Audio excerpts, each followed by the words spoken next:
And first on 6 at 6, a Tulsa County Reserve deputy is booked into jail on a manslaughter charge. Bob Bates turned himself in this morning after the DA charged him with second-degree manslaughter in the death of Eric Harris earlier this month. News on 6 crime reporter Lori Fulbright has our top story here at 6 o'clock.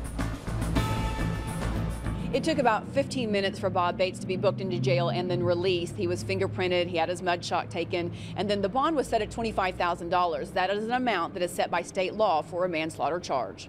Bates faced a horde of media as he walked into Tulsa County's jail. He has always maintained Eric Harris's death was an accident, that he meant to grab his taser, but in the stress of a fast-moving situation, he pulled his gun by mistake. We will defend this in the court of law, and that's what we're going to do. And when he has his opportunity to speak at the conclusion of the case, he will do so.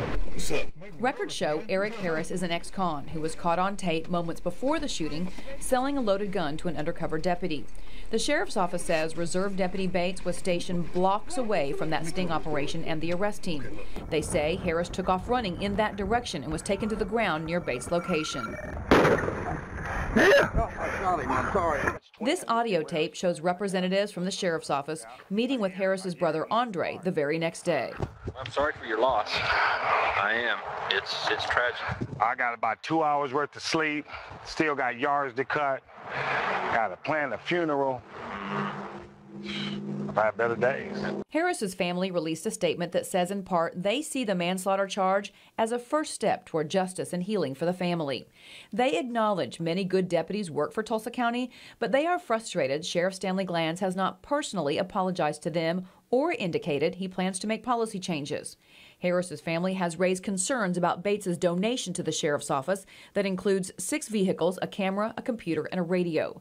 Records show Bates' last donation there was in 2011. That's a surprising thing. They've taken the fact that this man has been good to the community and has been benevolent to the community and has been a great citizen for our town and made it something bad or sinister, and that's the unfortunate thing. You can read the entire statement and listen to the entire audio of the conversation at newson6.com.